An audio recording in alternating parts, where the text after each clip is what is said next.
새벽 기도에 오신 성도님들을 주님의 이름으로 환영하고 축복합니다. 오늘은 2월 9일 마태복음 9장 27절에서 38절의 말씀을 가지고 추수할 일꾼 되게 하소서라는 제목으로 하나님 말씀을 나누겠습니다. 제가 먼저 성경 봉독해 드리겠습니다.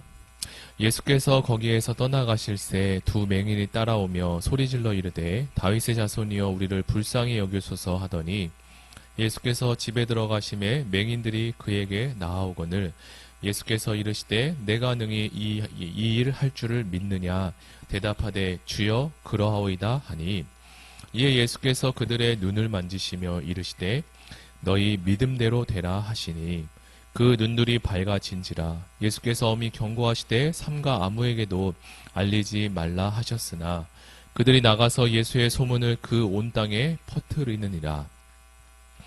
그들이 나갈 때 귀신 들려 말 못하는 사람을 예수께 데려오니 귀신이 쫓겨나고 말 못하는 사람이 말하거늘 무리가 놀랍게 여겨 이르되 이스라엘 가운데서 이런 일을 본 적이 없다 하되 바리새인들은 이르되 그가 귀신의 왕을 의지하여 귀신을 쫓아낸다 하더라. 예수께서 모든 도시와 마을에 두루 다니사 그들의 회당에서 가르치시며 천국 복음을 전파하시며 모든 병과 모든 약한 것을 고치시니라. 무리를 보시고 불쌍히 여기시니 이는 그들이 목자 없는 양과 같이 고생하며 기진함이라. 이에 제자들에게 이르시되 추수할 것은 많되 일꾼이 적으니 그러므로 추수하는 주인에게 청하여 추수할 일꾼들을 보내주소서 하라 하시니라. 아멘. 얼마 전 저는 뉴스를 통해 2살 아들을 사흘간 홀로 방치해 숨지게 한 엄마의 이야기를 듣게 되었습니다. 아이의 엄마는 사흘 동안 자택에 남아 홀로 아이를 두고 외출을 해 아이가 사망에 이르게 한 혐의를 받고 있었습니다. 경찰은 아이가 사흘간 방치돼 굶어서 사망했을 가능성을 두고 조사에 임하고 있다고 했습니다. 이 사건을 들은 저는 참으로 마음이 안타까웠습니다. 오늘 우리가 읽은 본문에도 주님은 무리를 보며 생명의 안타까운 마음을 가지시고 영혼을 살피는 목자의 모습을 목격할 수 있습니다. 우리가 함께 읽은 26절에 보면 주님이 무리를 보시고 불쌍히 여기시니 이는 그들이 목자 없는 양과 같이 고생하며 기진하고 있다라고 말합니다. 그 당시 이스라엘 사람들은 나름대로 잘 먹고 그리고 잘 살기 위해 이리 뛰며 저리 뛰며 열심히 살고 있었습니다. 그러나 그들의 모습을 보며 주님은 그들이 현재 잘 살고 있는 것이 아니라 목자 없는 양처럼 고생하며 기진하고 있다라고 하십니다. 서론에서 이야기한 2살짜리 아이를 두고 엄마는 일을 하러 갔다고 했습니다. 물론 그 과정과 그 사유는 보도된 것이 없어 정확히 알기는 어렵지만 부모가 자리를 비운 그 시간대, 그때부터 2살짜리 아이는 아이 스스로 아무것도 할 수 없는 존재가 되어버렸습니다. 아이는 스스로 우유를 먹거나 이유식을 먹을 수 있는 힘조차 없기 때문입니다. 청소년 아이들이 여러 가지 이유로 인해 가출하는 사건을 종종 보게 되는데 집을 떠나 가출하는 순간 내 힘으로 잘 살 수 있고 자유를 얻었다라고 생각하지만 바깥 세상은 어린 청소년들이 생각하는 것보다 훨씬 더 어렵고 힘든 환경이 기다리고 있습니다.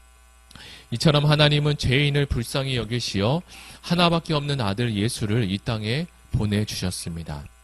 그러나 안타깝게도 죄인들은 예수님을 알지 못했고 믿지 못했습니다. 예수께서 하신 말도 믿지 않았고 그가 하시는 기적과 이적을 보았음에도 귀신이 한다 또는 귀신의 힘을 빌려서 한다라고 말하기까지 했습니다. 왜냐하면 이들은 목자 없이 자신이 자신의 주인이 되어 자신의 마음대로 살아온 시간들이 너무나 많았기 때문입니다. 그들은 지금의 모습과 시간이 아주 편하고 또 그들에게 좋았을 것입니다. 저는 지금까지 신앙생활을 하며 그리고 목회자로서 사역을 하지만 요즘 들어 믿음의 세대들이 신앙을 잃어가는 현장을 보며 참 마음이 아프게 됩니다. 조금 더 말씀 앞에 가까이 오면 좋겠는데 조금만 더 예배를 사모하면 좋겠는데 라는 생각이 문득 듭니다. 오늘 본문을 살펴보니 예수께서 가실 때 만났던 맹인 두 사람의 이야기가 나옵니다. 그들은 눈이 안 보여 예수께서 가시는 것을 보지 못했습니다. 그래서 그들은 눈이 보이지 않지만 그렇다고 그래서 이 소리에 더욱더 민감했을 텐데 소리에 민감하게 곤두세워 예수께서 오신다는 소식을 계속 기다렸습니다. 물론 그들은 예수께서 고치신 기적들을 보지 못했지만 누구든지 예수님만 만나면 어떤 병이든 다 해결받고 고침받는다는 소식을 계속적으로 들었던 모양입니다.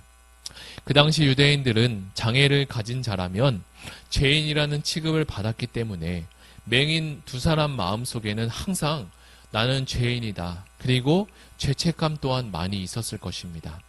그래서 그들은 감히 예수께 고쳐달라는 말을 직접적으로 하기보다 오늘 이 성경이 얘기한 고백처럼 주님, 우리를 불쌍히 여겨주소서라는 자신의 마음의 소리를 예수께 부르짖었던 것 같습니다. 예수님은 그들의 마음을 아시고 내가 능히 이 일이 되게 할 줄로 너희가 정말 믿느냐라고 재차 물으셨습니다. 그때서야 예수님의 말씀을 듣고 이 이들은 확신과 믿음을 다시 한번 가지게 되었고 주여 그러하오이다라고 확실하게 고백할 수 있었습니다. 예수님은 그들의 고백과 믿음을 보시고 너희의 믿음대로 되라라고 하셨습니다.